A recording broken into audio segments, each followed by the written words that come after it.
Well, the singer Rufus Wainwright was a friend of Lou Reed, and he joins us now from Seattle. When did you first meet him, please? Well, I actually met Lou before I made my first album. I was a waiter at a restaurant in New York City, the Lion's Head, and he was my first ever customer.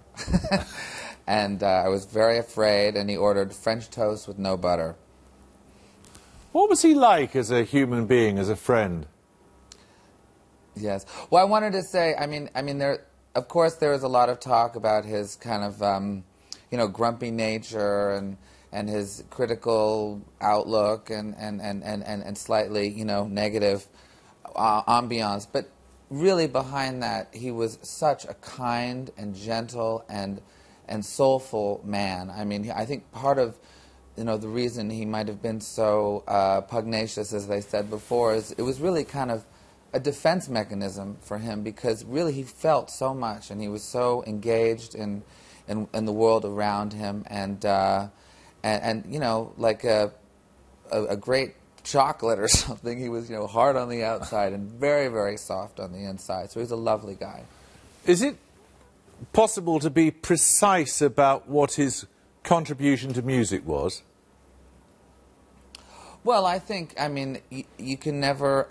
He invented cool in terms of the music industry, and when I say cool, I mean real cool. I'm not talking Elvis cool or Marvin Gaye cool. I'm talking about like completely cutting edge, completely. I don't know, just the coolest kid in the class, and so I think much like someone like Kerouac or other people from that era, he created a benchmark that all wannabe hip people today stumble to try to either go under or over or whatever, however you're going to do it. But this wasn't just a question of style, was it? I mean, he had, in countercultural terms, I guess, a political shtick about him, didn't he? Yeah, I mean, he seemed to. He just was not a. He just didn't believe in bullshit, and was not willing to play the game in any shape or form for anybody. And whether it was a political party or a social movement or art or anything, he just told it as he saw it, and it was always very opinionated and very, very refreshing but disturbing as well if you were on the other side of that pointy argument. What was he like to work with? He's hell to work with. Utter hell. I mean, in the end of the day, we'd get it done, because we did a few shows together. We did Christmas shows together. I had to sing Blue Christmas with Lou, and the rehearsal, I think we had to do one song, and the last time we did this, and it took something like 3 hours to get what he wanted. Why? Oh, I don't know. He just enjoyed kind of torturing, the musicians and doing it over again. Then, and of course, when we got up to do it on stage, it was completely different. I don't think he ever wanted anything set, And the minute people started to get their heads around something, that was when it was time to throw the wrench in it, which is great. Do you have a favorite song of his?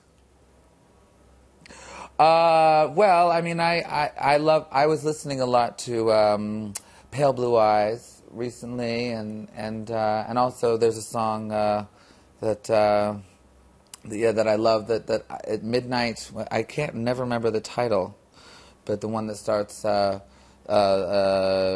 the people are no, because if you close the door, that's what I always called it, but it's not called that.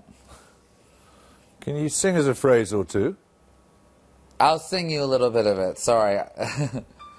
I'm going to take it from the bridge on down to the end.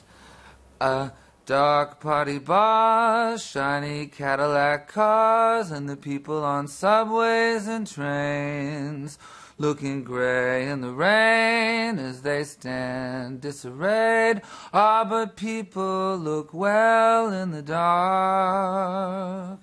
And if you close the door, the night could last forever. leave the sun shine out, and say hello to never. All the people are dancing and they're having so much fun. I wish it could happen to me, 'cause if you close the door, I'd never have to see the day again. I'd never have to see the day again one more time. I'd never have to see the day again. Thank you very much indeed. Good night. Thank you. Thank you.